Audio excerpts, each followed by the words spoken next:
नमस्कार, मैं आपका माधव पांडे और आज का विषय है वीर रस।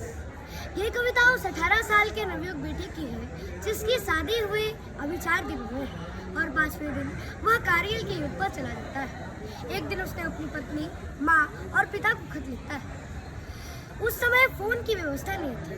दुर्भाग्यवश उसका खत पहुँचने से पहले उसका शव तिरंगे में लपटाकर खड़ा जाता है। बेटे का शव जब आई होगी सूने आंगन में, शायद दूर उतर आया हो बूढ़ी माँ के नाम। वो पिता जो रात दिन एक ही स्वप्न देखता रहता था कि कब मेरा बेटा मेरी अर्थी को कंधा देगा। उन बूढ़े माँ बाप पर तो दुखों का पहाड़। अब खत भी घर आ गया है। उसमें लिखा था, हे प्रिय, यूं तो तुम्हारे इश्क पर ये जान भी कुर्बान है, पर मातृवतन पर ये अपना इश्क भी कुर्बान है, ये अपना इश्क भी। फिर 2-4 लाइनें अपनी माँ को भी लिखता है। कल्पना कीजिएगा कि माँ तुम्हारा लाडला अभी शरण में घायल हुआ है। फिर देखते ही वीरता को मेरा शत्रु भी घायल हुआ है। रक्त की होली रचाए मैं प्रलयंकर दिख रहा हूँ। माँ उसी सोड़ित से मैं तुमको पत्र अंतिम लिख रहा हूँ। युद्ध था भीषण मगर मैं 1 इंच भी पीछे ना हटा हूँ। माँ तुम्हारी थी शपथ, मैं आज इंचों में कटा हूँ। एक गोली बख्श पर माँ कुछ देर पहले ही लगी है। माँ कसम जो तुम मेरी थी वो आज मैंने पूर्ण की है। तो छा रहा है सामने माँ,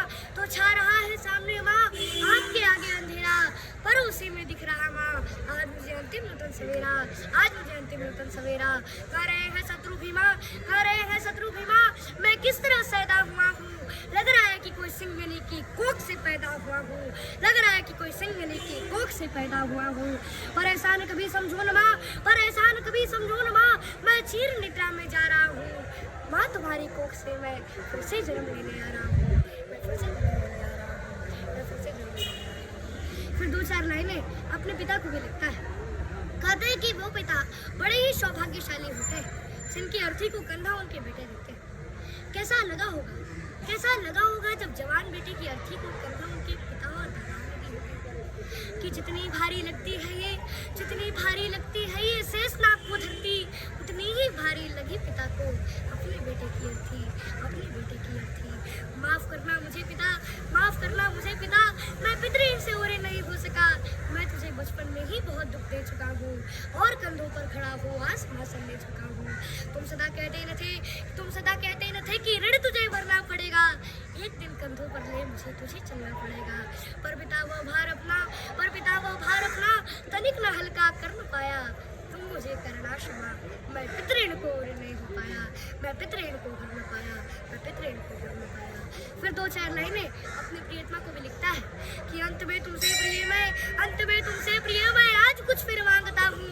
है तेरा कठिन मगर निष्ठुर हृदय को मांगता हूँ कि तुम अमर सौभाग्य की बिंदिया सदा अपने माथे पर सजाना। हाथों में चूड़ियां पहनकर पाँव में मेहंदी रचाना। तुम नहीं वैधव्य की प्रतिमूर्तियों की साधिका हो। तुम अमर बलिदान की पहली पुस्तक की पहली भूमिका हो। तुम अकेली हो अपने इस धैर्य को खोने मत देना। हर उठे इस दुख से हृदय, पर आंखों को रोने मत देना। शब्द पद की याद रासे तुम मेरी अर्धांगिनी हो। 7 जन्मों तक बजोगी तुम अमर बहराग्नि हो। इसीलिए अधिकार प्रिय मैं तुमसे ले रहा हूँ तेरे मांग की सिंदूर प्रिय। मैं मातृभूमि को दे रहा हूँ।